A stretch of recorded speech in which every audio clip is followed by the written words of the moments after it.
And when I was a student, a math student in college, I learned transcendental meditation, and it made all the difference in my studies. I could think more clearly. I could think more abstractly. I was more creative. And of course, in mathematics, you're solving problems all the time. So it's very important to be creative. And I found all of those things. And then when I came to Maharishi International University, what I like so much about the university is that everything we teach is connected to principles of consciousness. And I have been using some of those principles already. Things like life is structured in layers.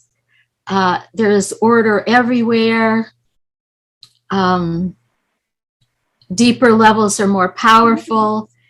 When we can find a whole that parts fit into, then the whole is more powerful. That was the example of the complex numbers.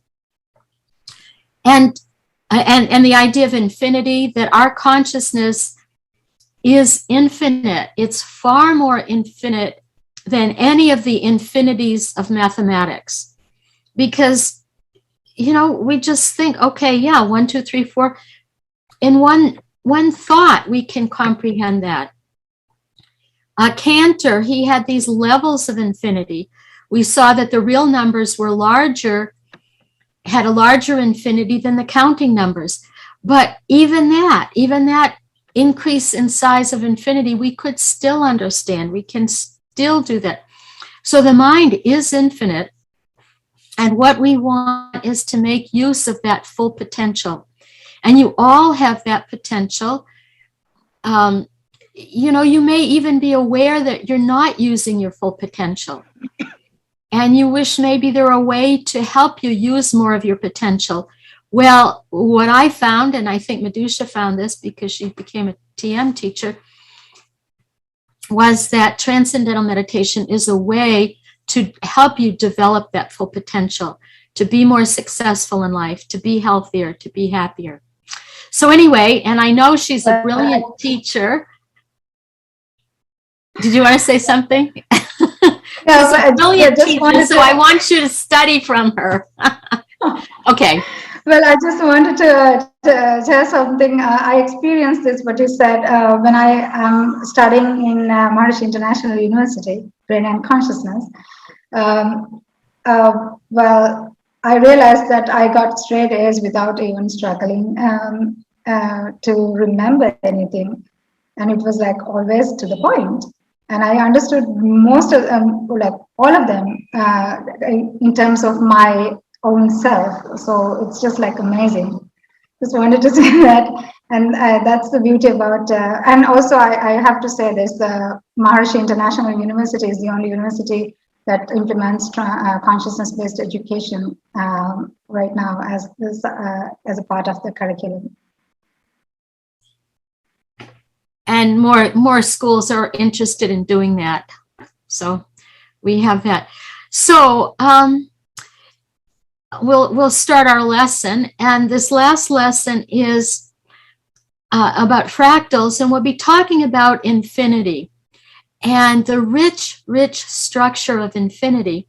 And again, this is a structure that we can understand. Our mind, our awareness is much more infinite than even all the things that we're going to see.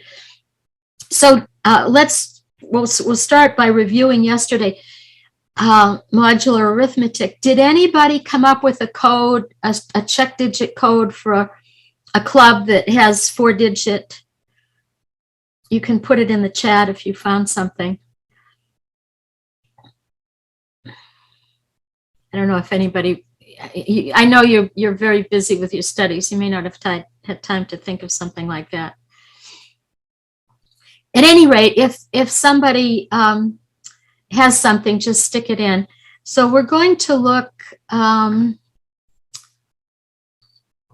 see. Here we go. I just wanted to, this was a question that some people had. Let's see, let me share my screen. Okay, here we are. Yes, I think you can see this. So I just wanted to let you know all the different things that modular arithmetic can be used for. Security, and that's what we talked about yet. Well, no, accuracy was what we talked about yesterday. There's something called RSA crypto system, which is used pretty much any time you do a secure connection on the internet. And then there's many other crypto systems. It's also used for data compression. If you want to send a message from Mars to the Earth, you have very limited bandwidth. So what you do is you compress the data. Or if you want to store a lot of movies on your hard drive, you use data compression. And then accuracy. That's what we did yesterday with check digits. But there are also, so we could find an error, but there are also codes that can find errors and fix them. So these are error correcting codes. And Hamming codes were the first codes. Richard Hamming was working on a very, very old computer that would tell him when a mistake had been made. And he had the thought, well, if the computer can find a mistake, it should be able to fix the mistake. So he did that. And now there's error correcting codes. And just one thing, you can send, suppose I want to send the message 1011. Well, one way I could do it is 1011, 1011, 1011, 1011. Now, of course, you can't correct every single error. And I've told you that the message has 4 digits. Well, if you get 1000, 1011, 1011, 1011, 1011, you can be pretty sure that that's a mistake. But this is not very efficient. So the development in error correcting codes today is to make them accurate and efficient at the same time. Okay, so that's review. And if anybody has a check digit scheme, we can talk about that. Okay, so I want to start with the Cantor set. So I showed you a fractal yesterday, but I really want to get you to have the experience of fractals before we do very much more, talking about the theory. So we have this picture. Now you have this, oops. You have this in your handout. It's in the Word document that I sent. And I sent it as a Word document for a reason, and that is in Word, you have the drawing feature. So if you open up your Word document, you can draw along with me. So Cantor, we saw George Cantor, he developed set theory. He said that the cardinality of the real numbers was bigger than the cardinality, oops, one line here, of the counting numbers. I'm just going to use n for that because it's easy. And he knew that the real numbers was an interval. By an interval, it goes on forever, but there's no gaps. We saw that the real numbers were bigger than the natural numbers. The natural numbers were the same as the rational numbers, and the rational number had gaps. So Cantor was wondering, could you have a set with no gaps, with gaps, and still have the cardinality of the real numbers? So he invented this set, and it's called the Cantor Set, or sometimes it's called the Cantor Middle Third Set. And you'll see why in a minute. So what he did was he said, take an interval, and I tried to have a nice long interval here, and divide it up in thirds. So this is 0, 1, and this right here is 1/3, and this is 2/3. And he said, get rid of the middle third, not the end points of the middle third. So we're going to keep 1/3 and 2/3, but we're going to get rid of the middle here. So that's gone. Oh, you know what I could have used? Let me do that. I can use white, and that'll really get rid of it. So I can get rid of this. Okay. I get rid of the middle third. And really, this was the first kind of iterated or repeated or iterated fractal. So he said, get rid of the middle third. And so we got two shorter ones. And on those cross hatches there to help you understand what I'm going to do next. But he said, remove the middle third, and you get two new shorter intervals. They're each 1/3 in length. And he said, now do exactly the same thing. Get rid of the middle third, but leave the end points. I'm going to just draw a dot for the end points. We don't get rid of the end points.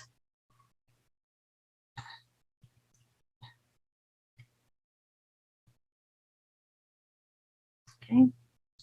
And so then we get our white out.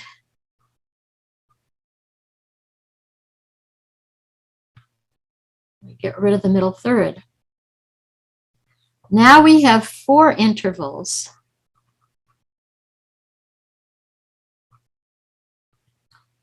And you know where we're going.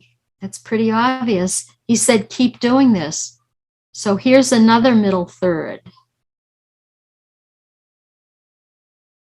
Get rid of that.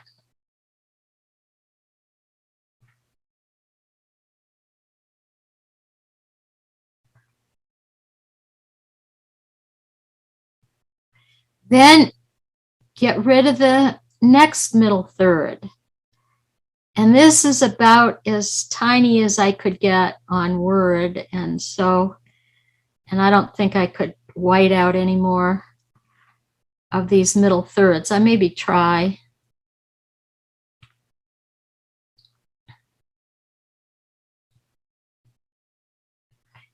Let's see. So I can get rid of a middle third there. I don't know if you can see it on the screen. I can't even see it here, but I'm doing it anyway. So, and each time you get rid of the middle third, what's happening is you're having twice as many intervals as you had before. You had 1 interval at the beginning, then you got 2, then you got 4, and like that. And he said, well, what he ended up with, and he didn't say this, of course, but now it's called Cantor dust.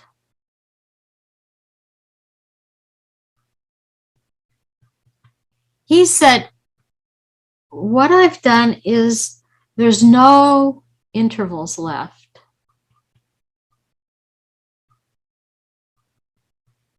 Because if you have an interval, eventually part of it's going to get taken out. So you can't have an interval. So he said he had there's no intervals left. There's just dust. That means points that are isolated. But then he said, let's call this Cantor Set. Okay, he said the cardinality of the Cantor Set is the same as the cardinality of the real numbers. Now it looks like we've taken everything out. We took out a third, and then we took out a third of a third twice, and then we took more out, and we took more out, and we took, it looks like we took everything out. But we ended up with just as many points as we started. And this is how infinity behaves. Infinity doesn't behave like the finite. It's just like consciousness isn't like a pen. Consciousness is completely different from some finite limited thing that we can use to write with. So now, how can Cantor claim that they have the same cardinality? Well, he used his diagonal proof again.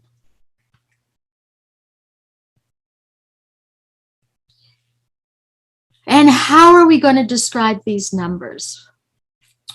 Well, I'm going to look at, this would be a typical interval. It might be the big one, it might be a smaller one, but the interval has a left side, a middle side, and a right side. And what Cantor did was he got rid of the middle. So at the beginning, there was a left and a right, and you could be on the left side or you could be on the right side.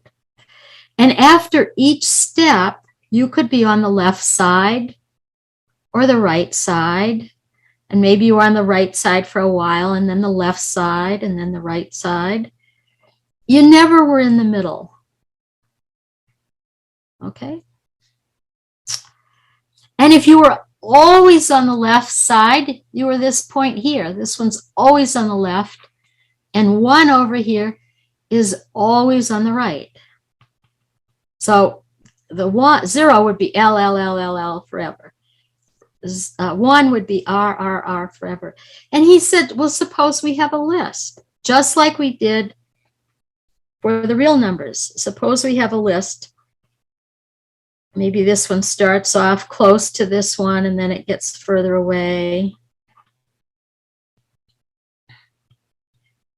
Okay. So every point, when we're finished, okay, and now this is a point that's important. He said, go on infinitely. We can't do this on paper. We can't do it on the computer, but we can do it in our awareness. Okay, that's why we meditate, because we want to contact that infinite level of awareness. Okay, and he said, well, suppose there's a third one.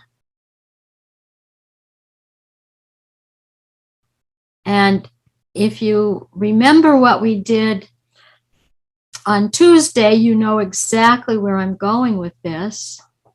I'm just making things up because I know that somebody gave us a list. They said they thought they were smart. And they said, well, I have a list. They're all here on the list.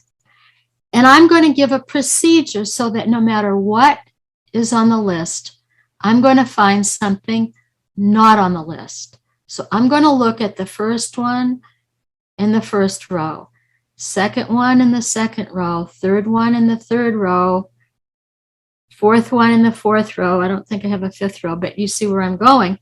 So what Cantor said was, well, the one that's not on the list is going to be R, L, L, R, R. And we go on like that. We know it's not the first one because it's different. If it's different, oops, it's different from this one. We know it's not the second one because it's different from the second one. We know it's not the third one because it's different from the third one. Running out of colors. Let's see. Okay.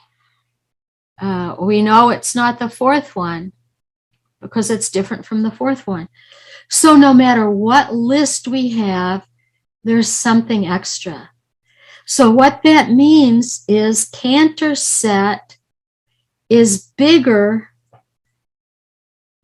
than the set of natural numbers or the set of rationals. We have a huge, huge set on our hands. Okay. So what we've seen now is we've seen a feature of fractals. And that, these are the features we're going to see in the next few fractals. The first is they're infinite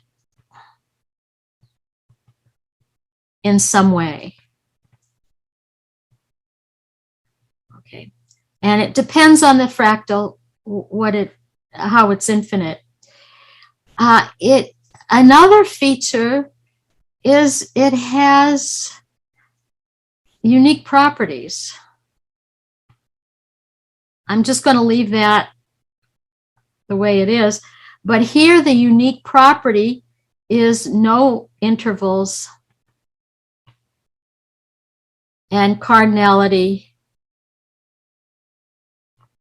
same as the real numbers. So we'll see in some of the other ones, some of the unique properties we can have. The other property is itself similar. That has to do with the fact that it's, of course, infinite. So let's see. If I look at the whole thing, and then I look at this piece, they actually look exactly the same, but the piece in the circle has been scaled down. Now you can say, well, how could they look exactly the same? I see a lot more detail on the big one. Well, that's the whole point of going on to infinity. The big one and the small one, they go on to infinity. In a way, it's the same as Hilbert's Hotel. If Hilbert's Hotel had a fire and the first 20 rooms, were uninhabitable, the hotel would still have as many rooms. So a part can be the same as the whole. And this is an absolutely beautiful feature of a fractal, is the part can look and behave exactly like the whole. So this is just really special about the Cantor set. Now the Cantor set, just remember that what it is, there's infinitely many points, the same number of points as the real numbers, but it's dust. Because we're going to see this dust in another place in a minute. And now I don't have these. Oh, wait a minute. I got Coach Snowflake and I got Coach Snowflake. Let's see if I have the Coach Snowflake here. Oh, I don't have anything here. Okay, sorry about that. This is what I have. Okay, so Coach, Helga von Coach.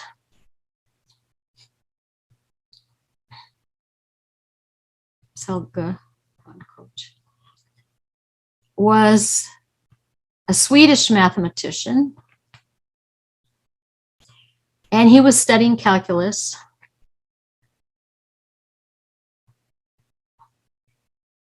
And I hope a lot of you get to study calculus too. It's just absolutely fascinating. And it also deals with the infinite. He was studying calculus. And in calculus, you like to have smooth curves, like parabolas and quadratics and things like that. And every now and then you'll get a corner. Oh, yeah, you may have seen y equals the absolute value of x. There's a corner there. And in calculus, corners are problems. If you have a corner, you're not very happy, okay? So what Coach said was, well, I guess he liked corners, actually. They don't always make you unhappy. Coach said, I wonder if there is a curve that is all corners.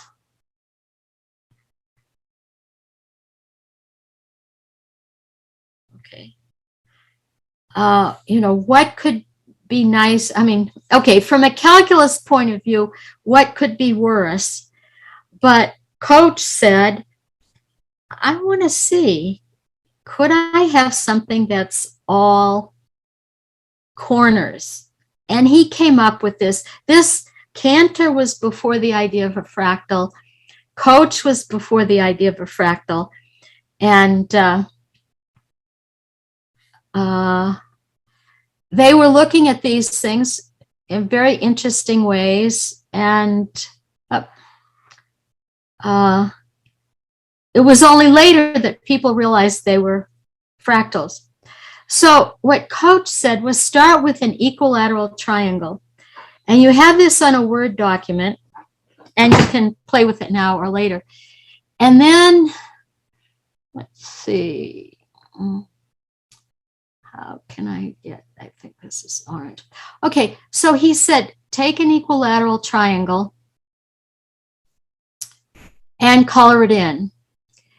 And then what you do is on each side, that's because it's got 3 sides, equilateral triangle, make another equilateral triangle, but the side is a third. You know, it reminds us of the Cantor set. Cantor said erase the middle third, but Coach said add something onto the middle third. And I think these are 27. So it's not easy to count. 1, 2, 3, 5, 6, 7, 8, 9. Okay. So he said put a 1, 2, 3, 4, 5, 6, 7. Put an equilateral triangle on there.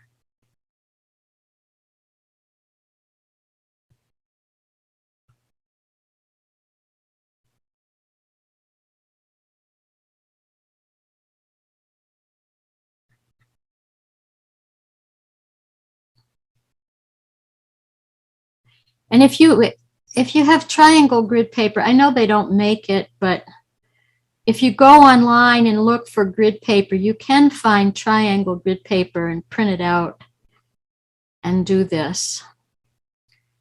So then I'm just going to be lazy and go straight over here. And then it's over here. Yeah, okay, they're going to meet here.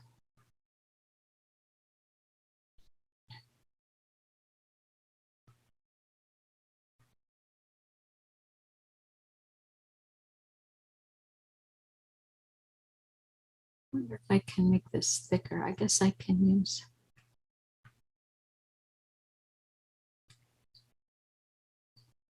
Oh, okay. Oh, that's that color.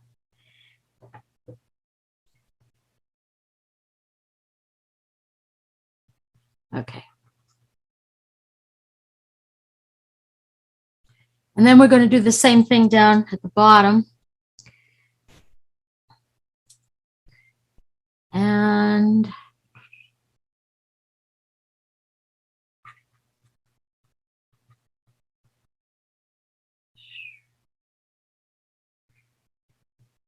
okay.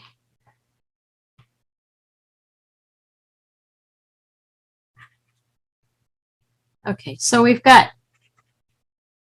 and this is a 6-pointed star that you see in different contexts.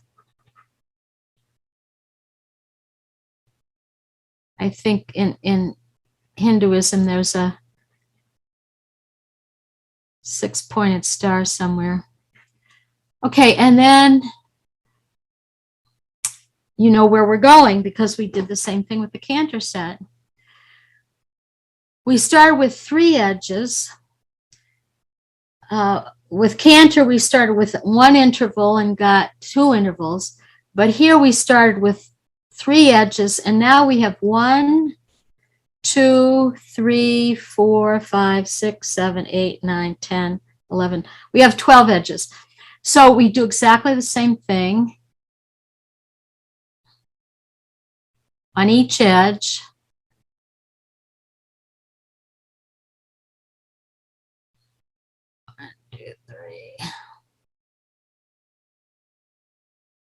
Uh-oh.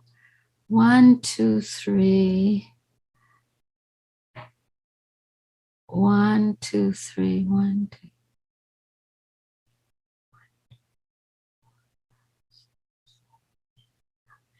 Is this 1, 2, 3, 4, 5, 6, 7, 8, 9? Oh, maybe, oh dear, maybe I don't have 27 here. I tried to get 27. Anyway, you see what we do. 1, 2, 3, 1, 2, 3, 1, 2, 3. 1, 2, 3.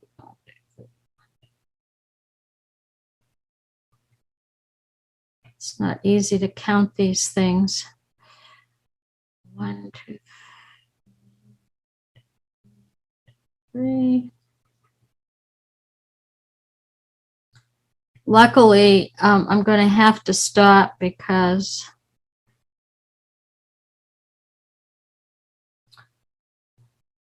the next stage, I can only do one of these. I'm going to do the next stage right now rather than do the whole thing because I don't want to waste your time.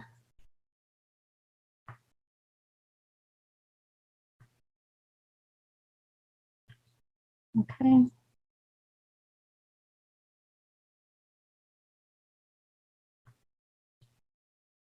But it's kind of fun. It's like a crossword puzzle. You want to fill in every square. Okay, so you can see what's happening. At every stage, you're getting more and more and more corners. And eventually, it is all corners. Yes, all corners. And Coach was able to prove that. And we see that it's self-similar because if I look at a part like this and I look at a part like this, I can't tell the difference. You know, well, I can't tell the difference, of course, but the difference is a difference of scale. So it's self-similar. And I said fractals usually have some interesting, unique property. And this has the property that it has a finite area, but an infinite perimeter.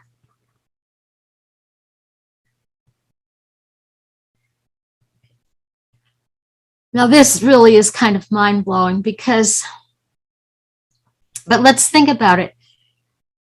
Suppose the perimeter at the beginning was S. So, no, let the side be S. So at the beginning, it was 3S. But then we had, for the next stage, we had, 1, 2, 3, 4 thirds of S.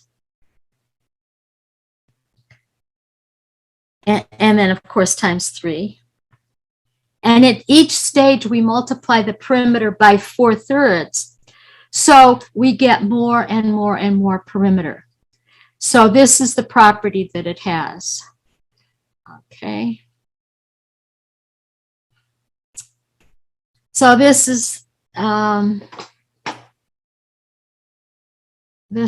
the Coach Snowflake. And I want to show you these because you will see these floating around different places. So this is the Serpinsky Triangle. And this is the one a lot of people have seen. What we do is we remove the middle quarter of the triangle. And I think, oh gosh, I think,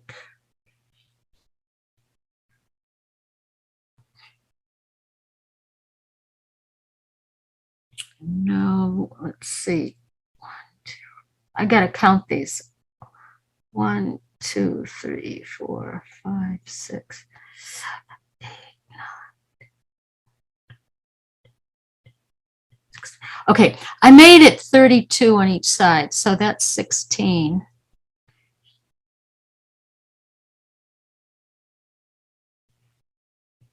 So when I said in the instructions, move the middle quarter, I I didn't tell you what the middle quarter was going to be. I'm having trouble drawing a straight line here.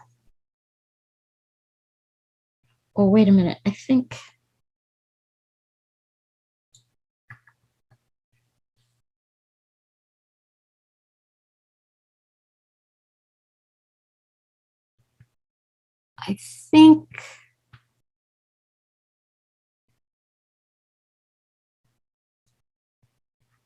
oops.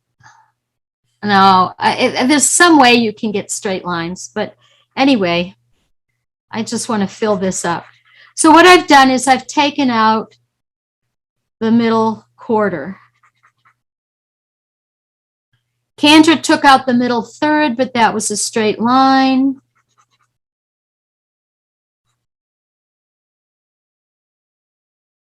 And here it's in 2 dimensions. You can have a 3-dimensional Serpinsky, and they call it Serpinsky gasket. And you take out the middle 16 or 8, I don't know. You take out the middle, it's a higher number. And then you keep doing that. Let's see, 1, 2, 3, 4, 5, 6, 7, 8. So you get rid of this.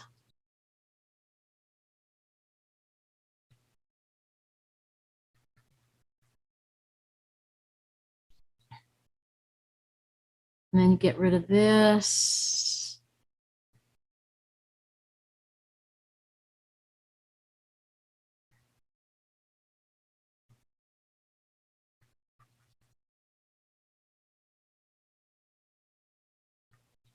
And you have this, I sent you this so you can do it. And if you want to do it neatly, you can, but I'm trying to do it quickly.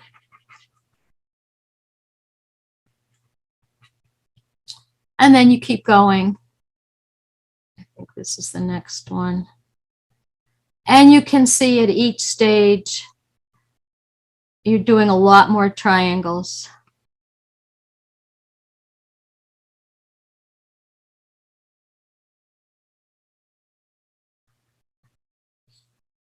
And here, I think, yeah, this one is nice because you can do it really tiny. Put a dot in each one. Okay, so this is the Serpinsky Triangle. And I don't know if I have it here. No, I don't. I found online.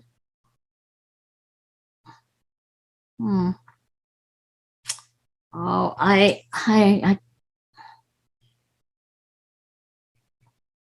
anyway, I found online there was you could buy it even. It was an antenna, because people always ask, well, what can you use fractals for?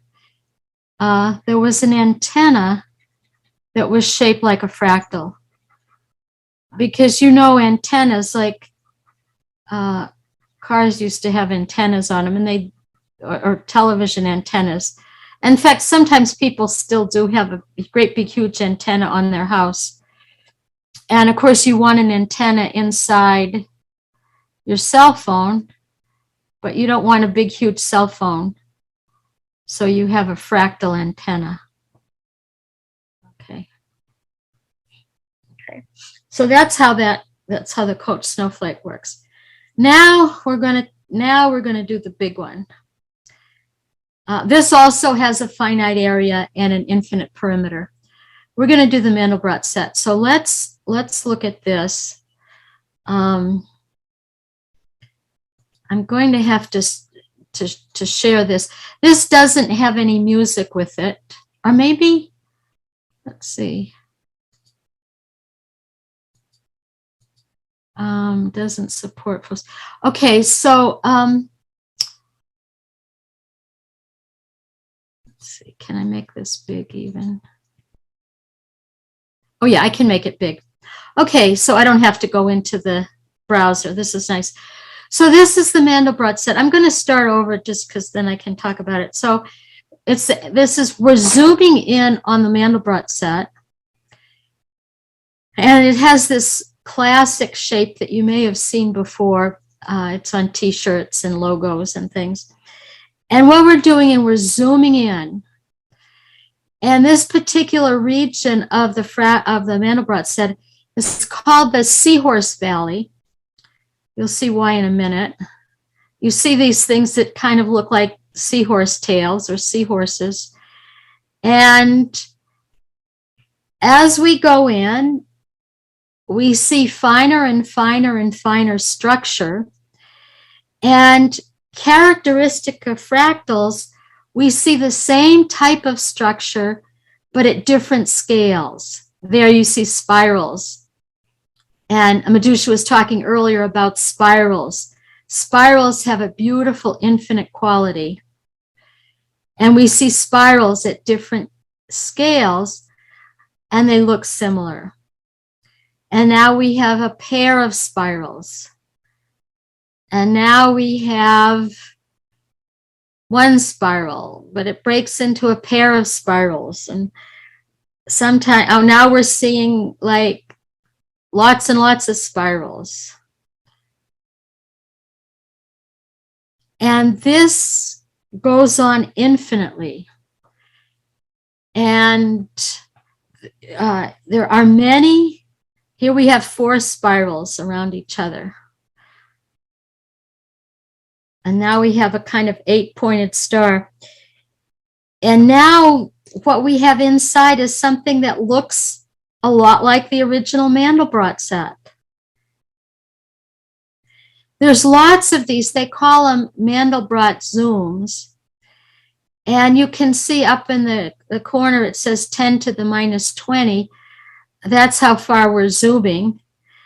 And you see some colored regions, and you saw that black Mandelbrot shaped region that we flew by.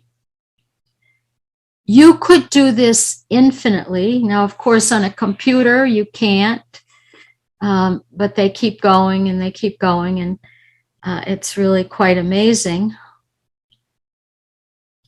And it's just this amazing if you were to zoom in a different place. If you were to zoom in a different place, it might look actually different.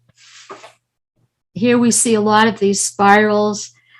In other regions, you see other things. And if you're interested in this, you can just look, you can just Google Mandelbrot zoom. And now there's a region where there's a lot of black, and we're going to understand that a little bit later, what's happening there. And there's these different colors.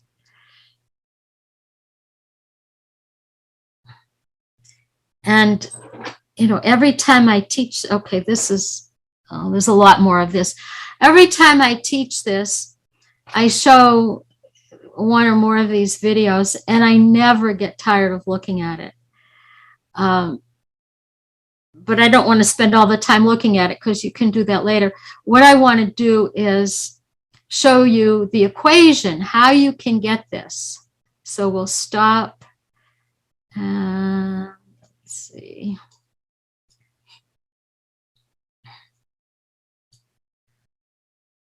So we're going to understand what that is. Okay, what is that?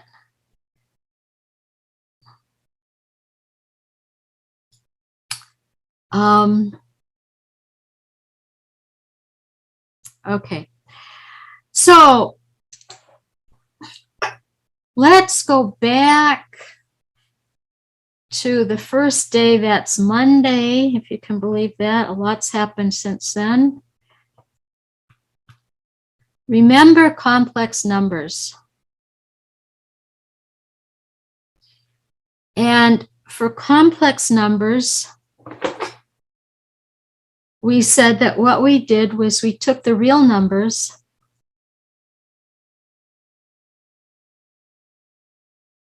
and then we put in the square root of -1, which is I.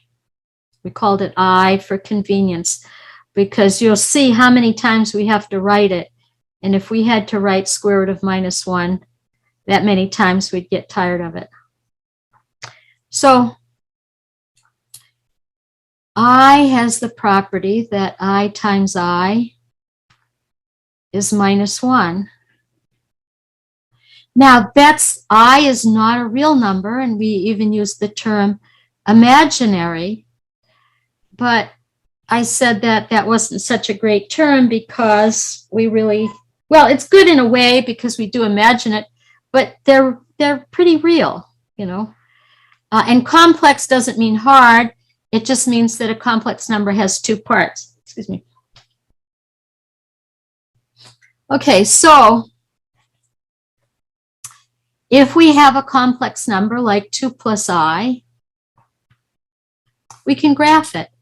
We can go 2 in the real direction and 1 in the I direction. So this is the I axis. So this is I here, and this is 1 here. So this is 2 plus I. The nice thing about this is we have a whole, one number, rather than parts. You know, when you're plotting on the real plane, you have parts. You would have 2 comma 1 for this point. But then when we do it 2 plus I, now we can multiply numbers on the plane. Before, when you had, you know, R cross R, you had 2 comma 1, and you couldn't do any arithmetic on the plane. But we can do all kinds of things. Okay.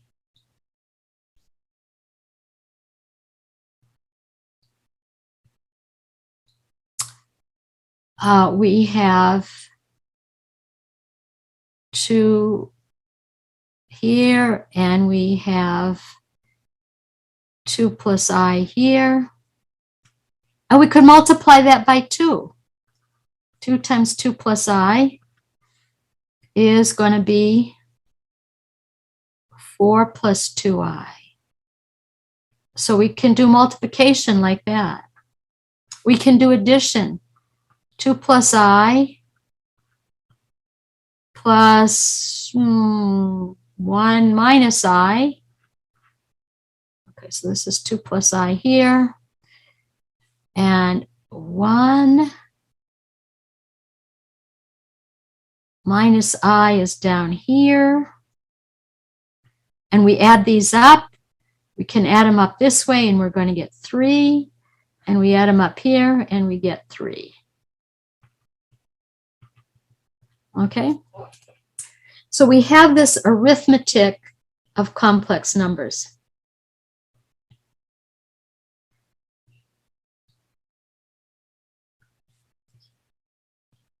And I wish I had more time.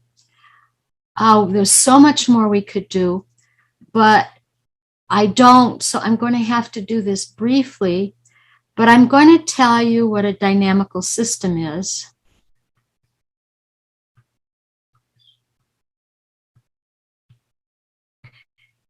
And we'll see how that relates to the Mandelbrot set. Dynamical means moving or changing.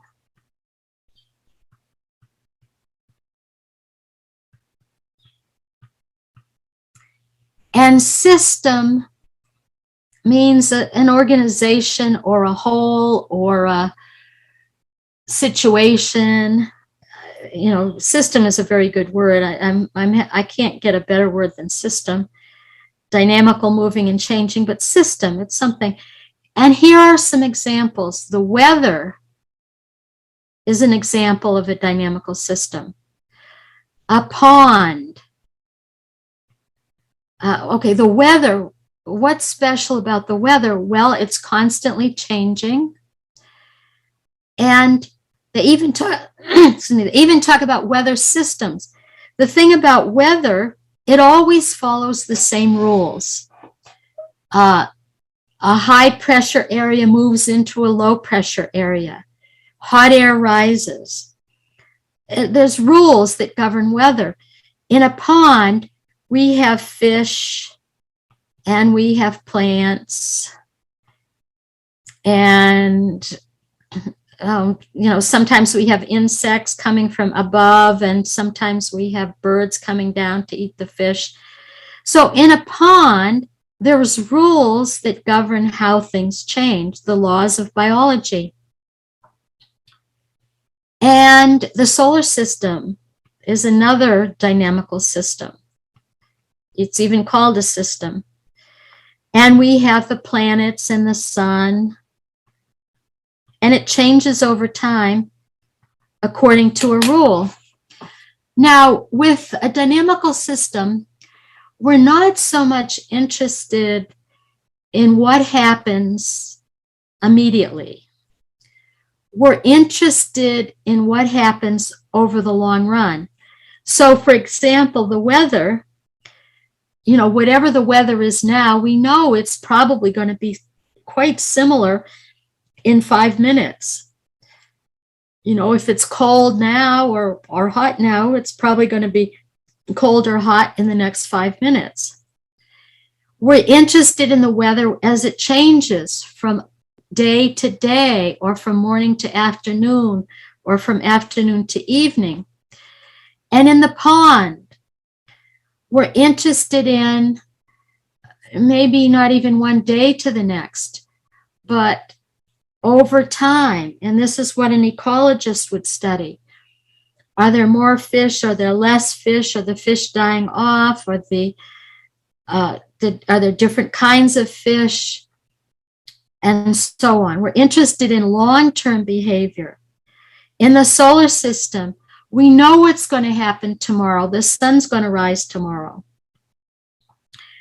But when you study the solar system, you're interested in long-term behavior. When is the next eclipse? If there's a comet, when are we going to be able to see it? If there's an asteroid, is it going to come near the Earth? So we're interested in long-term behavior. Now in calculus, we usually, Mahmoud is asking a non-dynamical system. Oh dear. Oh man, something that's not a dynamical system. Let me think.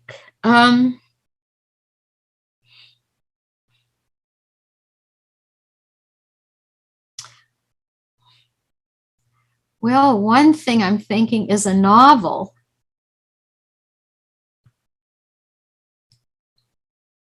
There's a lot of change in a novel, but it doesn't follow any laws.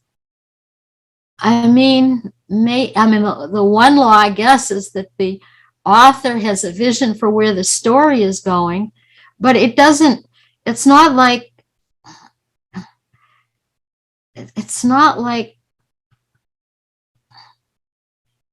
oh dear, I don't know, a novel or a movie. There's a lot of change, and you're interested in what's happening at the moment. Now you are interested in eventually, does the good guy win? But here you really are interested in long-term behavior. And in fact, in a lot of movies and novels, you know how it's going to end. You know the good guy's going to win, but if you're like me, if you read a detective story, you always you go to the end. But the interesting thing is, how did they get there? Let's see if I can think something else. And I can think of tons of dynamical systems, a pendulum. Anybody have any ideas?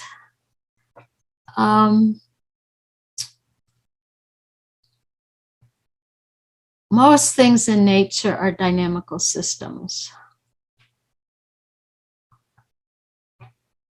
The rising of the sun.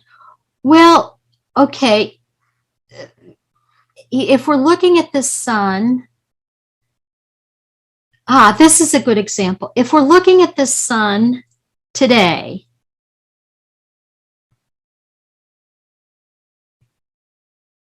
that's not really a dynamical system, because even though it's changing, we're only looking at it for a few minutes. Okay, I've got some other examples, but if we look at the sun every day for the year, then it is a dynamical. A football match, You start out and you don't know how it's going to end. You don't know what's going to happen next. You are interested in the long-term, well, not so much the long-term behavior. You're interested in what happens at the end. Music.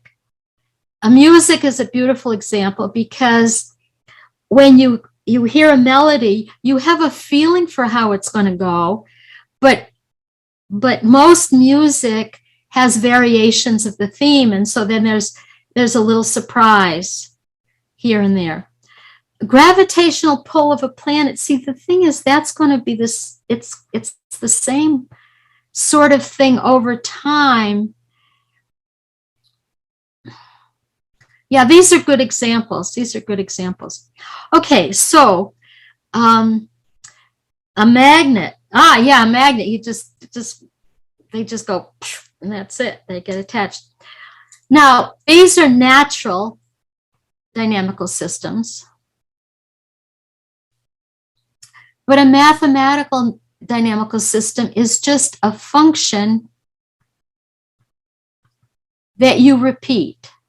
Okay, the thing about a dynamical system is, okay, sea waves.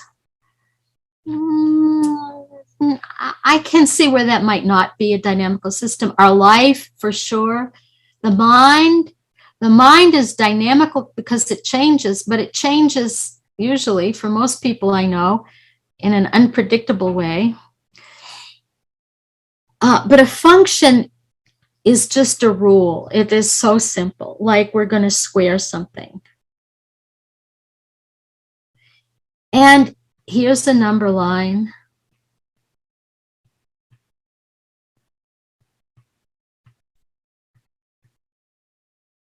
Okay. Here's a number line, and we square something. And again, I'm interested in long-term behavior. What happens when we square 2? Well, we get 4. We know that. But the idea is we repeat. 2 squared is 4. 4 squared is 16. 16 squared is 256. 256 squared is something really big, and it gets bigger and bigger and bigger. So this gets bigger without bound. And I'm just going to say escape. Okay. Let's look at another number. -2. -2 times -2 is +4. Square that, +16. That's going to escape as well. 3 is going to escape. All of these numbers, big numbers, are going to escape. What's going to happen to number 1? 1 squared is 1, square it again, square it again, square it again. So this is fixed. 0 is fixed. What happens when we get -1? -1 squared is 1, and then it stays there. So this is not fixed. We're going to say it's stable. What happens when you square a half? A half times a half is a quarter. A quarter times a quarter is a 16th. So it's stable. And in fact, anything in here is stable. Okay. So if we take squaring, we're going to have an escape set. This is going to escape. Anything bigger than 1 or bigger than -1 is going to escape. Anything between -1 and 1 is going to be stable. And 1 and 0 are actually going to be fixed points. So this is an example of a dynamical system. And when I say x squared, you know how to square a number. There's nothing much interesting in there. You just square and square and square and square. But if we think about, well, what happens when we repeat that operation of squaring? Then we see some structure emerging. And while we're here, you may have heard of the term chaos theory.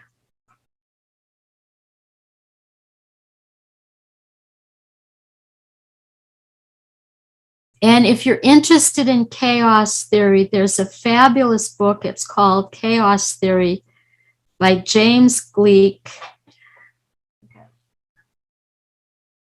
I gotta get his name spelled right. E-I.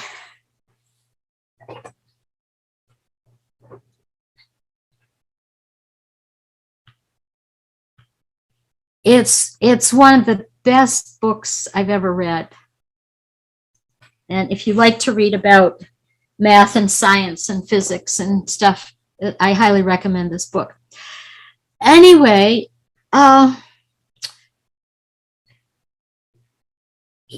you know, there's an idea we have of chaos. The Greek idea, it's a Greek word, was just sort of whatever there was before creation. But in English, it's come to mean something that's a mess. Like sometimes people's office is chaos or their car is chaos. It's just a mess. It's not fun to have a chaos in your room or in your office. But in mathematics, it means something different. And you know, if we're here, we know exactly what's going to happen to us. We're going to escape. If we're here, we know exactly what's going to happen to us. We're going to stay. And if we're here, you know, we're going to stay around. We're not going anywhere. But if we're in this neighborhood,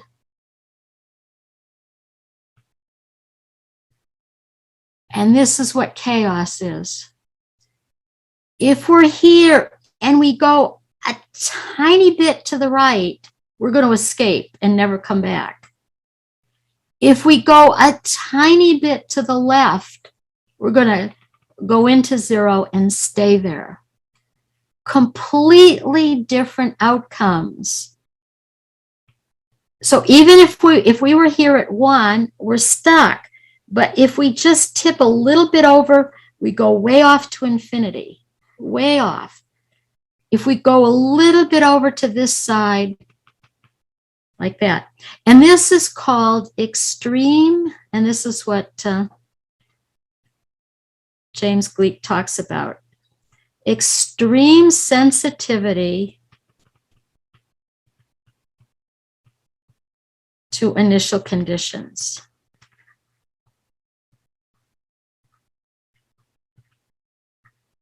So initial means beginning, first, where you start. Extreme means a lot. And sensitivity means you're affected. Extreme sensitivity to initial conditions. And I'm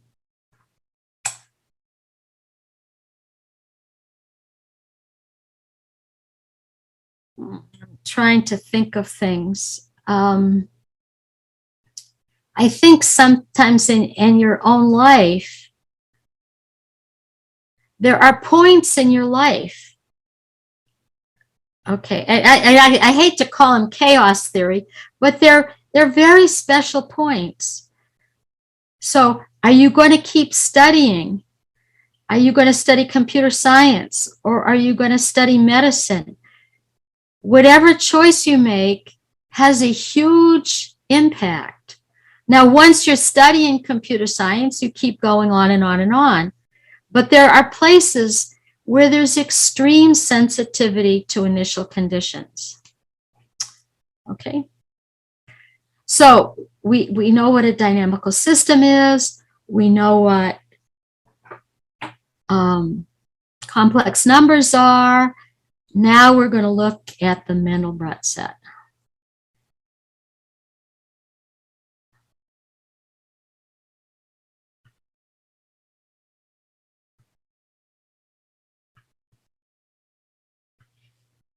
When we deal with real numbers, we usually use X or Y. With complex numbers, we use Z or Z. Do you say Z? In America, we say Z. In England, they say Z. In Europe, they say Z. So you all say Z. So I'll try to say Z so you know what I'm talking about. But if I say Z by mistake, you know it's this thing here. So this represents a complex number.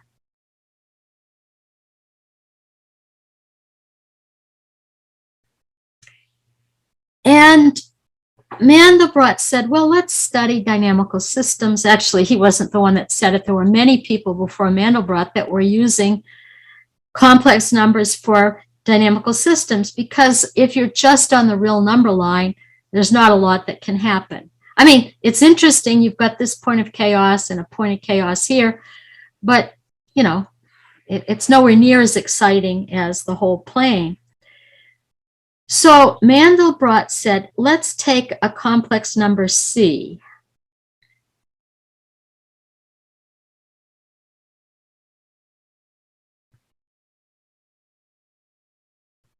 And it's fixed. It's a constant.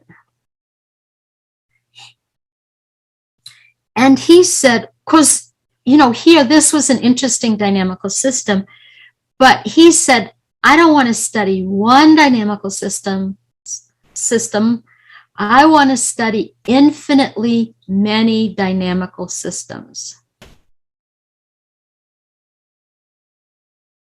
Oh, somebody says we say both. Okay, that's good. So if I say Z or Z, you'll understand. So he said, well, you know, for real numbers Z, and we could have studied x squared plus 1 and x squared minus 1, but they're not going to be that much different. They're going to be, you know, they're all going to have a stable region and an escape region and like that. And if you want to play around with them, you can look at x squared plus 1, x minus 1, like that.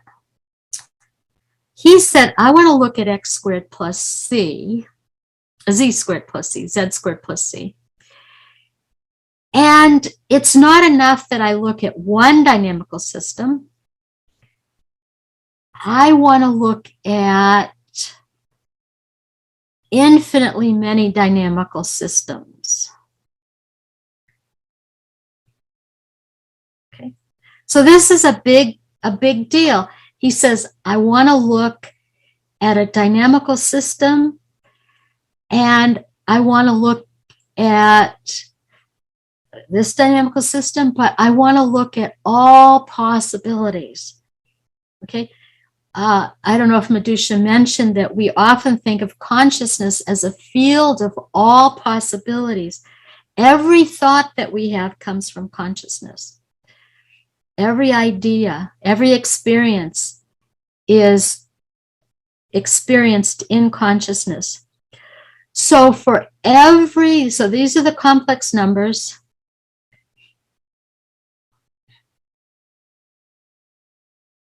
And this says is a member of, and this is just a specific example.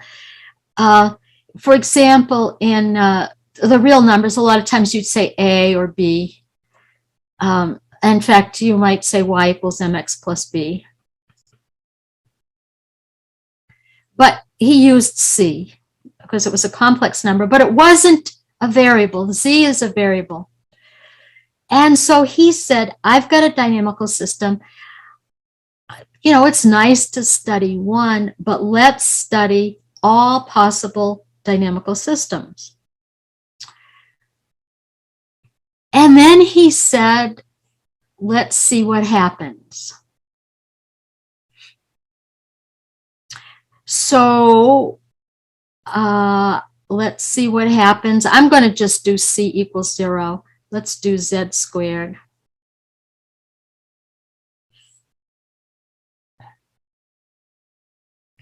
Now this is going to be harder because, you know, the one with x squared was easy because if I said what was 4 squared, I knew in your head right away you knew what 4 squared was. It's just like that. But let's see, I'm going to use blue. Okay, if I square 0, I get 0. If I square 1, I get 1. If I square something in here, I know we're in the stable region. And if I square -1, I know it goes to +1 and then stays there. So down here, it's stable. Out here, it's escaping.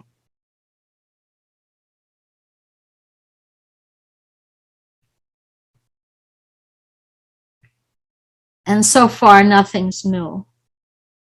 But let's look at I.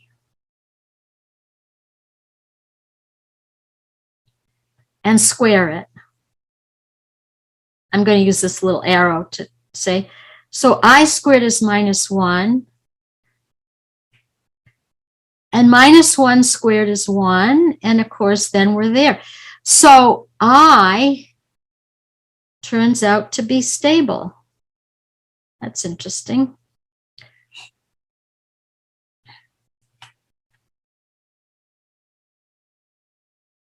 Oops.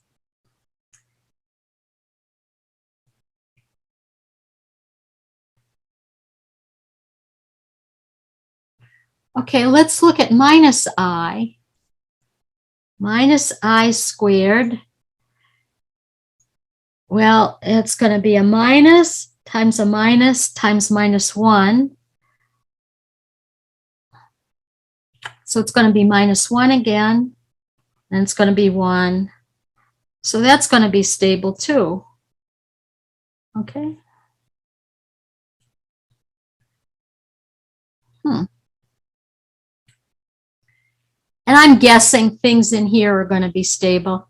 Let's try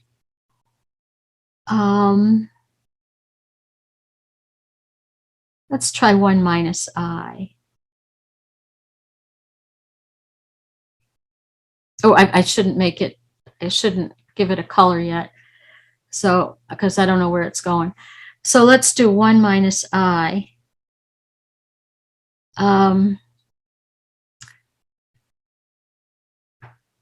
So I square 1 minus I. And I get, I'm going to do this out partly for your benefit, but partly for my benefit because it's easier to think about it and I don't want to make any mistakes. So 1 times 1 is 1. 1 times minus I is minus I.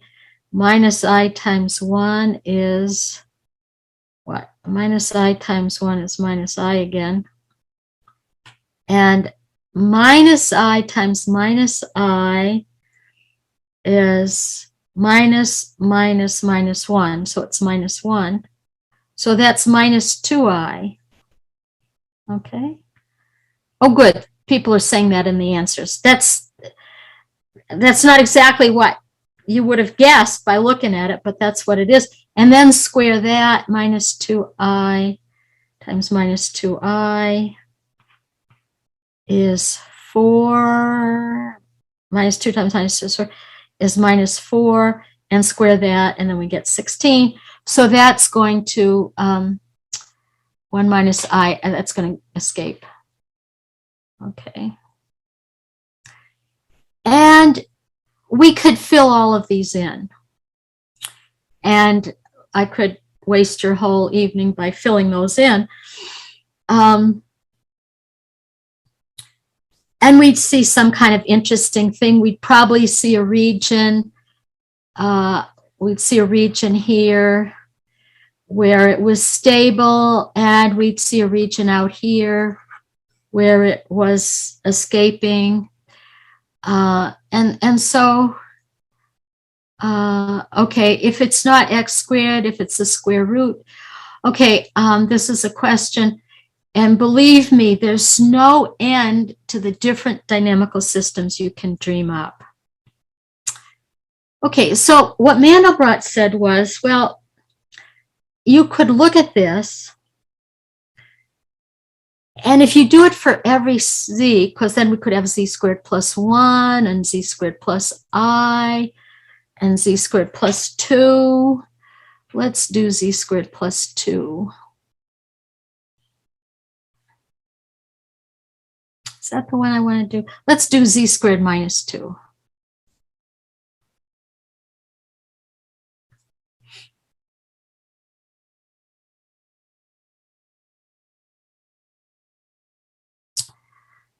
I just want to show you something interesting. So if we start with a 2,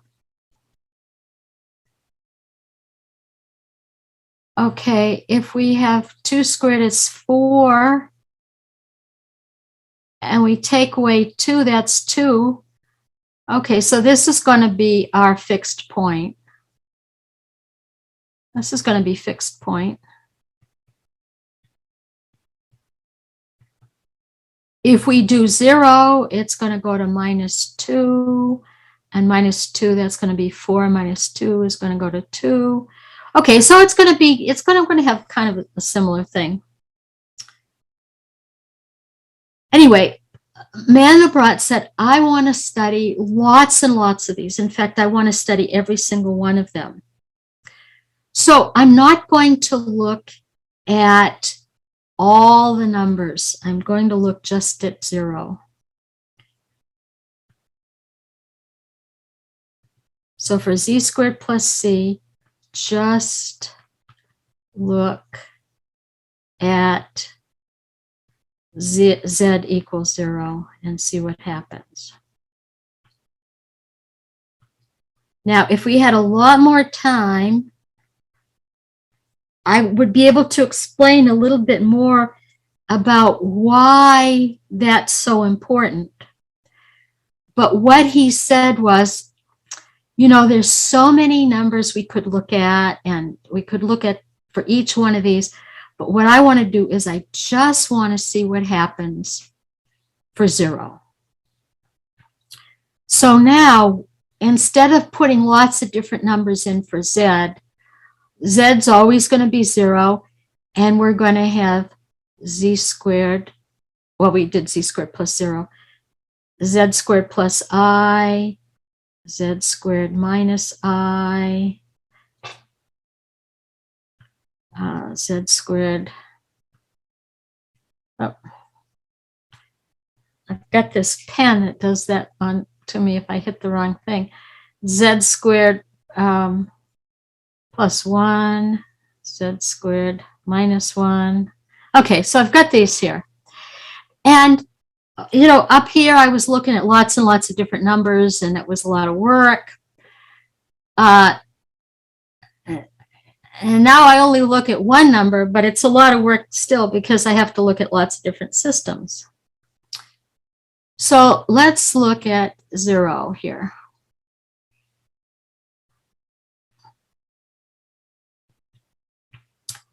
Put 0 in and we get I.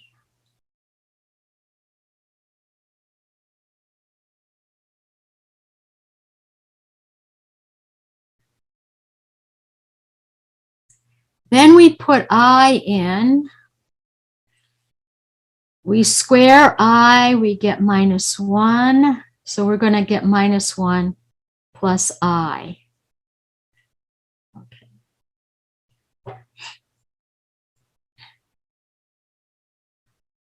Did I do this one already? No, I did 1 minus I. Okay, so I'm going to have to do this, but I can erase it. I'll just do it down here. Minus 1 plus I squared. Minus 1 times minus 1 is 1. Minus 1 times I is minus I. I times 1 is 1 minus I. I times I is minus 1. So it's minus 2I. Okay, get rid of this. I'm sorry if I'm going too fast with this, but you can do it. And what I could do, I could just make you do it for me. That would be good. And then minus 2I. If I put that in, oh, wait a minute. Did I do it right? Oh dear, let's see if I can get this back. Okay, I did it wrong.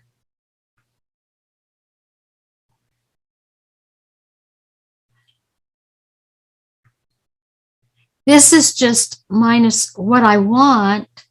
I'm putting it into this function. I want minus 1 plus I squared, and then I add I. Okay.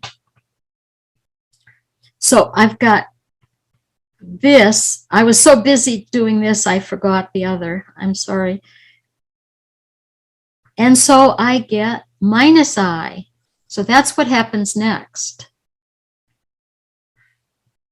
Okay.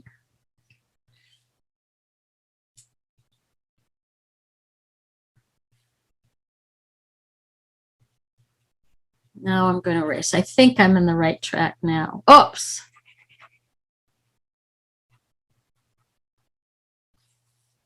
And then I've got minus I. So I'm going to have minus I squared plus I.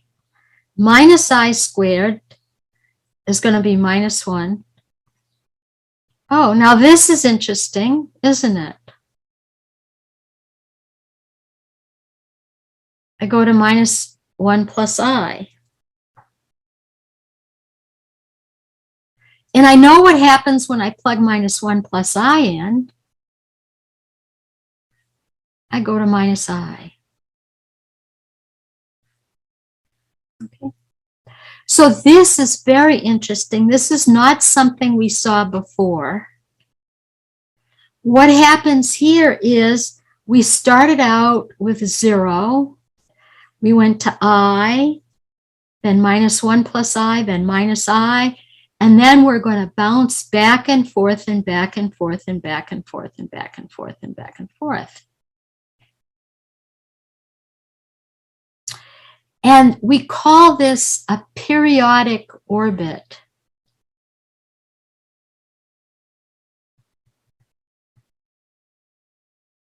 Okay, and mathematicians got the term orbit from the physicists. And the physicists would say the planet goes in an orbit. Today it's here, tomorrow it's there, and so on. So mathematicians said, okay, we have a number, we apply the function, we apply the function, we apply the function. So all the places it goes, that's the orbit. And periodic just means it keeps coming back. So planets have periodic orbits. Comets have periodic orbits. If it keeps coming back over and over. Asteroids have periodic orbits, but sometimes they get loose and then they land. Moons, a moon has a periodic orbit. A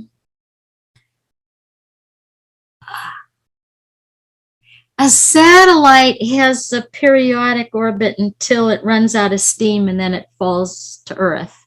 Okay, now let's try this. And remember what Cantor said was just look at 0. We plug 0 in. The first step is always going to be easy. 0 squared is 0. We get minus I. Oh my gosh, we get minus I again. But here, it was this function. Now we're this function. So let's see, minus I squared minus I. So that's going to be minus I. No, wait a minute. Wait. Minus I times minus I is minus 1. And then minus I. So we get minus 1 minus I. Okay, because we, it's different. We've got a different dynamical system. This is our second one. Now we got to see what happens with minus 1 minus I. Minus 1 minus I squared minus I. Okay. Minus, I'm going to do this out. I've got a calculator. I'll show you in a minute that can do this. But for the moment, minus 1 times minus 1 is 1. Minus 1 times minus I is plus I. That's plus I minus 1. Oh, so that goes to 2I.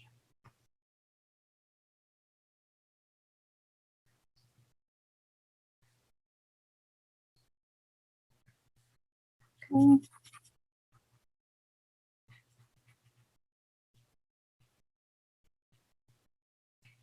And then 2I squared minus I, that's minus 4 minus I. And I can't tell you exactly why at this point, but I'm pretty sure that's going to keep getting bigger and bigger and bigger. So this is going to escape.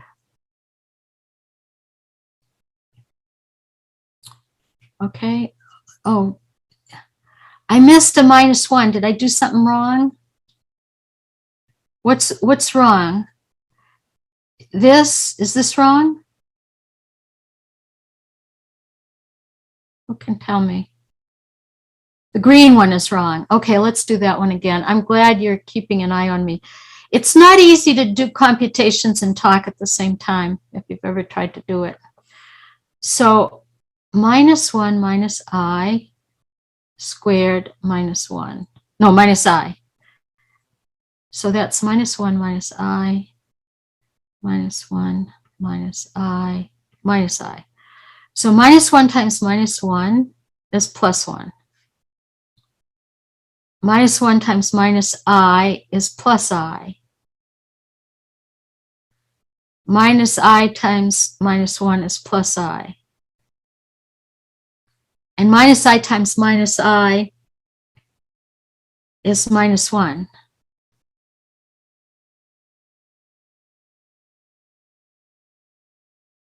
Two I. Is that right? Somebody said it should be 1. Minus I times minus I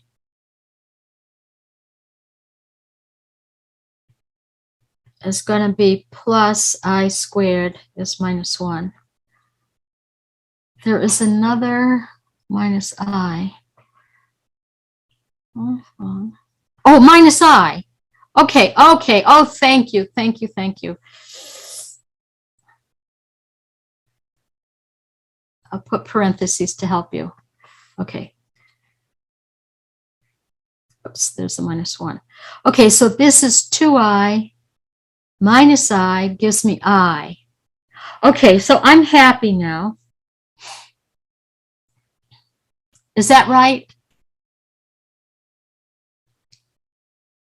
Yes, okay. I have to believe you because I can't really believe myself at this point.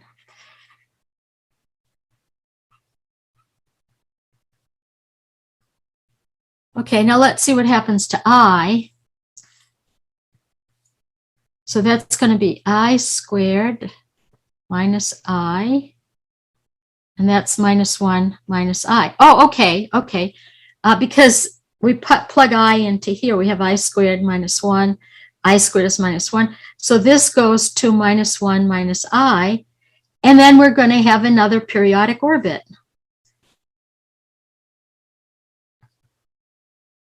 Okay, so that's fun. And we know, of course, they're not all going to be like that. Now, what I want to show you is how this all ends up working out.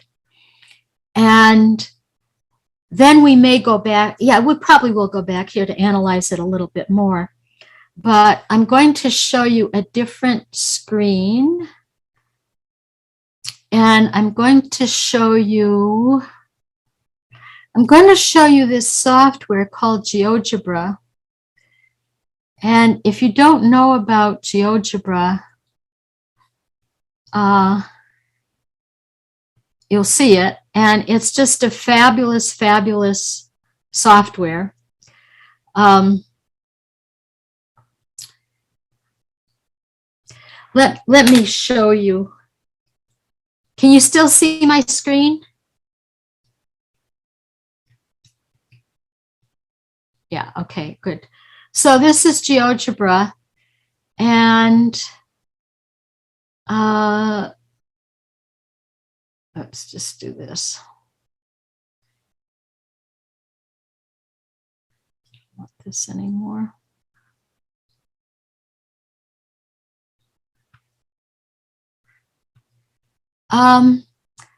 Suppose I want to graph the line y equals 5x plus 2. I've graphed it. Okay, it's free. It's GeoGebra. And then suppose I want to graph y equals x squared. I can graph that. And GeoGebra will tell me the intersection point, and it'll give me the coordinates. It's just fabulous. So it's just, and you can do in 3D, you can see surfaces. It's just amazing. Let's see. Now I gotta go back.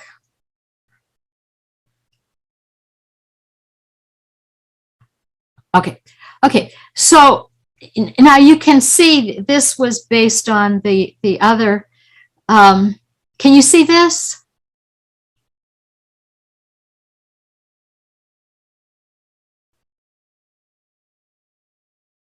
Can you still see it? Yes, you can see it big now? Okay, good. So what you can see how much work somebody went into, you know, they typed all of this, but what they did was they said, okay, we're going to look at the Mandelbrot set, and let's look at the point 1 plus I. Okay, now I've made it too big. I can't. How can I do this? Okay. The point 1 plus I is right here. And I'm taking it over to 1 plus I. Well, that one, we can't see anything. What did we do? Did we do I? This is I right here. Oh yeah, this shows it. So we had I. This is the imaginary axis, that the vertical axis is I. Oh yeah. Okay, so it says C is 0 plus I. So we had 0 plus I, and then we iterated, and we got here, we got minus 1 plus I, and then we got minus 1, and then we got, I can't remember now. And I've got this full screen. I'm sorry, I can't do it full screen because I have to go back here and look. When we had I, we went to minus I, minus 1 plus I, minus I, minus 1 plus I. Okay. So we went, and so we went back and forth and back and forth and back and forth. And I'll go full screen again so you can see better. And then when we started with minus I, so what we're doing is we're telling what C is here. This red dot is our starting C. When we started with minus I, we got the same thing. We bounced back and forth and back and forth. Now, what Mandelbrot said was, well, this is very interesting, but let's see what happens. And I think, didn't I do 1 plus I and it escaped? What he discovered was that when you were outside a radius, a circle of radius 2, it always escaped. Now here it's bouncing back and forth, but outside this circle, you're always escaping. Inside this region, it's always stable. You're always going to be stable. Now, even if you're stable, you can have interesting patterns like this. Okay. And then he said, well, there's these, they call them bulbs, like a plant bulb. You know, like if you have a tulip or an onion or something, well, not so much onions, but a tulip has little bulbs attached to it. And so here it's going to bounce back and forth. And you're here, it's going wild. Now, in this white region, this is the region that is so interesting on the videos. In this region, this is what they color black. This is the stable region. Even though it's fascinating to look at, it has this incredibly rich behavior, all of these points are stable. All of these points are escape points. In this region, you don't know what's going to happen. Here, let's see, here we got a periodic orbit. It bounced back and forth. Here we're escaping. Here we're escaping. Here we're bouncing back a lot, but it looks like, it looks like we're stable. Here it looks like we bounce around a lot, but then we escape. Okay. It is just amazing what happens. Okay. And it's this boundary of the Mandelbrot set. I'm kind of tracing it around so you can see. But if you, I think this URL got sent to you. It might be in the portal, so you can play around with it. It's far more fun to play around with it than watch somebody else play around with it. But you can also just Google Geogebra and Mandelbrot. And then you get to this page. And Mandelbrot didn't have this. He had a computer printout. And the first few times, he printed it. He knew there was something interesting there. But the people in those days, you had a printer off in a room somewhere and engineers who would try to print stuff for you. And they said, Dr. Mandelbrot, we this had kind of these funny edges. And so we got rid of them because we didn't think that was part of what you wanted. And he's like, oh no, that's exactly what I want, are these funny edges. So eventually he started seeing this shape. And of course, he didn't name it Mandelbrot Set. Other people did because he was the first one that really studied it. But he had the genius to say, I want to look at all possibilities. If I can handle all possibilities, then I have much more power. That's why, consciousness, we want to transcend, experience pure consciousness, because then we're functioning from a field of all possibilities. And that's what Mandelbrot wanted to do. And so he said here, and mathematicians, if you look up research on Mandelbrot set, they're still studying the Mandelbrot set.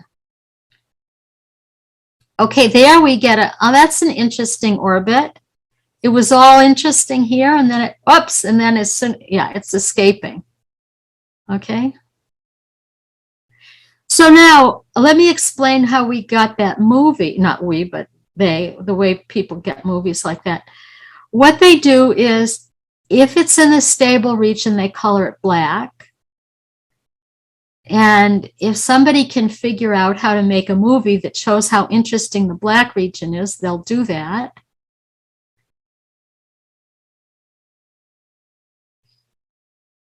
The region outside the black region is colored, and you can see that some points escape quickly. Some points mess around a lot before they escape. Once you're outside this circle of radius 2, you're guaranteed you're going to escape, and you can prove that mathematically.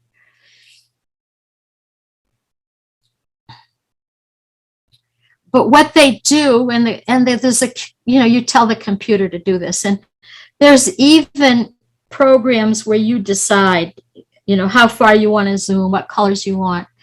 But the colors tell you how fast you're zooming out. So here, we're not zooming at all. Here, we're zooming slowly. I mean, we're escaping slowly. We bounce around a lot before we escape. Here, we escape pretty quickly. You know, like here, we're outside the circle right away. We know we're going to escape. Here, we're escaping more slowly. Okay. So now what I would like to do,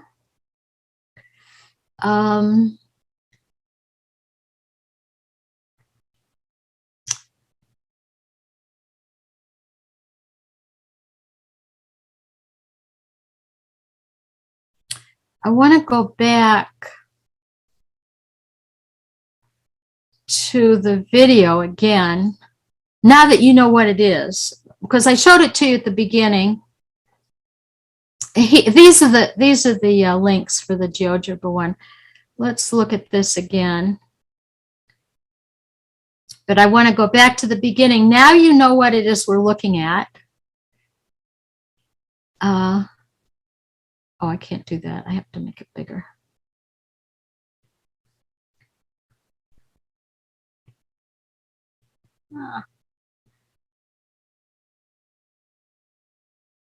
Okay, I'll go back to the beginning.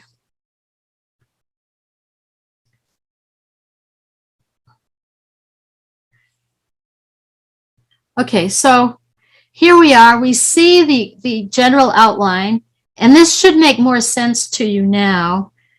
We're zooming in. The black is the stable region. Now, what they've done here, which isn't, I'm not really that happy about it, but it's such a good video. They've also got part of the escape set as black.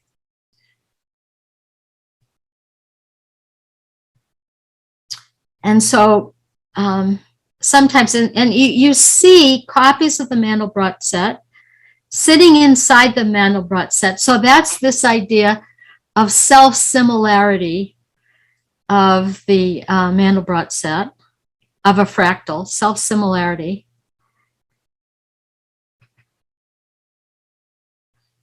Okay, now we've seen this before. Actually, you know what? Let's, I'm going to see if there's anything different toward the end. Oh, yeah, this is the sort of thing. Okay, we hadn't seen this sort of thing with a lot of central symmetry.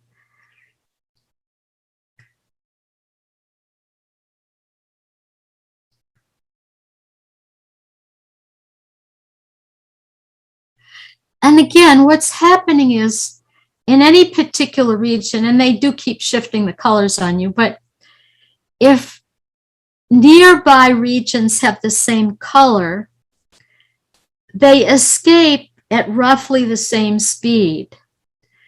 If two nearby points have different colors, they escape at very different speeds. And with GeoGebra, we saw why that was happening. Or not why, but we saw that it was happening. That you could move a tiny bit, and this is again this idea of chaos. You could move a tiny bit over and something completely different would happen. Okay. So let's see how. Oh my God, it's just amazing. This is a completely different thing. I'm going to just go somewhere toward the end. Okay. So you can see these amazing things happening. Okay. And I haven't looked at the chat for a while. Let me look and see.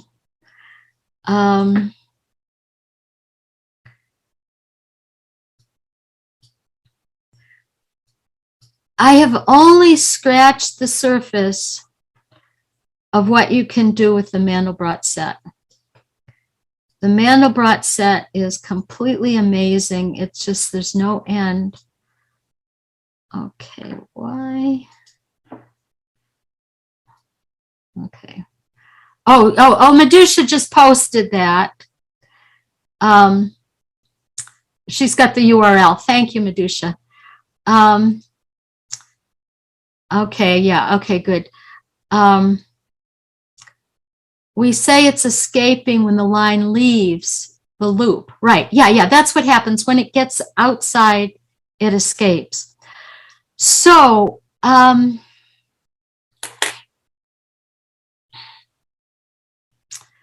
want to summarize here a little bit.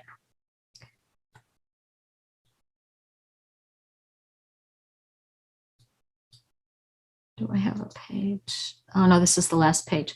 Okay, so, wow.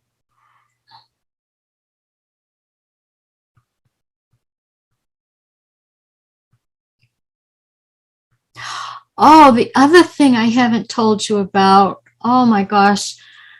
I have a slideshow, but you could probably do better than I with that anyway.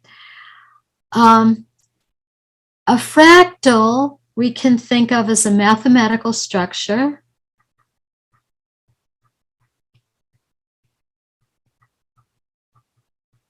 With the property that it's self-similar.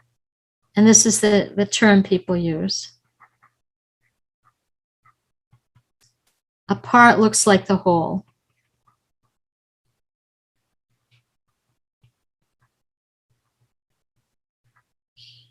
And so, you know, a fractal mathematical structure, it's actually a geometrical structure this way. That's a geometrical structure. The part looks like the whole.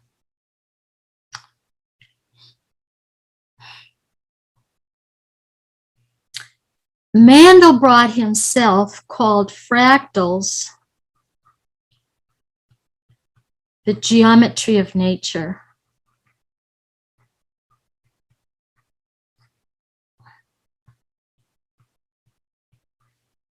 And I spent so much time looking at the examples and creating examples and everything. We didn't look at the nature part of it. Think about lightning.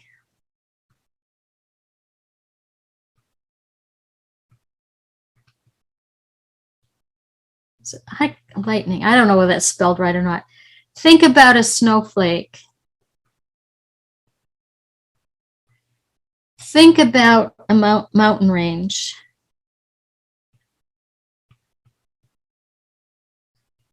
If you have a mountain range, you have a mountain, but then you have smaller mountains and smaller mountains and smaller mountains.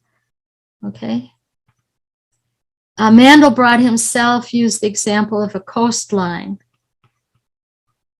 If you look at the map, a coastline looks like that. But if you look closer in, it's more wiggly than that. And if you go to the beach, not only is it really wiggly, it's constantly changing as the waves come in. A fern. If you think of a fern is kind of shaped like this. A fern has branches coming off of it. And each branch has lots of leaves coming off of it. And each leaf has leaves coming off of it. And each of those leaves has veins inside the leaf. So you have the same structure, not exactly the same, but you know what I mean. Same structure, repeated at different sizes. Okay, someone's saying to me a pine cone. If we look at a pine cone, oh dear, how do I draw a pine cone? Anyway, let's look at a pine cone from the top. You see the spiral. A spiral is a fractal because you have the same circular shape repeated. This is the top of a pine cone. It's going to have the seeds. That's what's usually making up a pine cone. The seeds or the seed cases, they're going to be all around. So a pine cone. So there's all of these in nature. Oh, There's ones we don't even see, but that we know about. Our lungs. You know, you've seen the picture. We have these two things on either side. Now, what you want to do with your lungs, I mean, the way they were designed was to get oxygen. That's their function. And you have a limited size in your body. Alveoli in the lungs. Yes, that's what it is. You have a limited volume, you know, because you're just so big, so many feet tall, so many feet wide, whatever. But the surface area in the lung is constructed with these things so that you can get lots and lots of oxygen just from this little thing. Same with the veins and the arteries. Oh, actually, it's the oh gosh, shell of a snail. Which one goes out from the heart? I can't remember. The arteries, did they go out? Yeah, okay, the arteries. Oh, I'm going to make them red so they look like blood. Okay, so you have your heart. And you send out blood, and you want the blood to get everywhere. So it goes out, and then the arteries keep branching off, and they get smaller and smaller and smaller until you've covered the whole body. So you see these in nature. Nature uses these a lot. And they're just absolutely fascinating fractals. And they have a property of infinity. And especially with the Mandelbrot set, but you saw it with the other sets, you repeat the same procedure over and over. And that's how complexity is built up.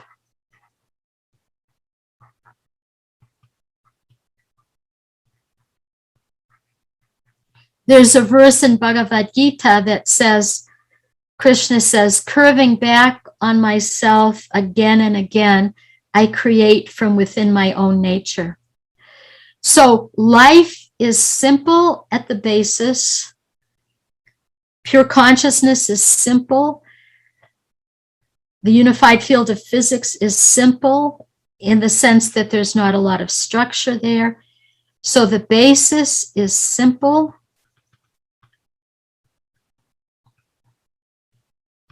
It's unified. But through self-interacting, we get all the diversity in creation.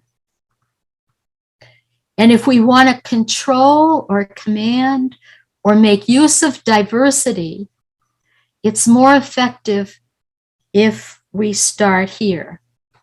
And that's the transcendental meditation technique allows us to establish ourselves here at unified consciousness so that we can use, understand, control all the diversity in creation. And I hope that you've seen in mathematics two things. Mathematics is an expression of consciousness.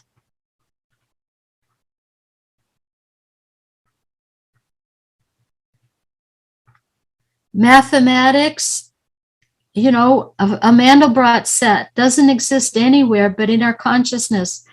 We can make a picture of it. We can make an equation of it, but it's all in consciousness. And if we look at this diagram here, mathematics is down here. So with mathematics, we can do many, many useful things. It's just an incredible tool. I hope you study more mathematics because mathematics is very, very useful to computer scientists. And I also hope that you have a chance to develop your consciousness with transcendental meditation, because that is a very, very useful tool.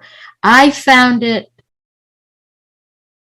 oops, I spelled consciousness wrong. IOUS, okay. Believe that I can spell it. I found it a very useful tool, and I hope you did, that you will. And I also hope that you have very good success in your pleasure being with you, and good luck. Thank you very much for all your attention. Bye-bye.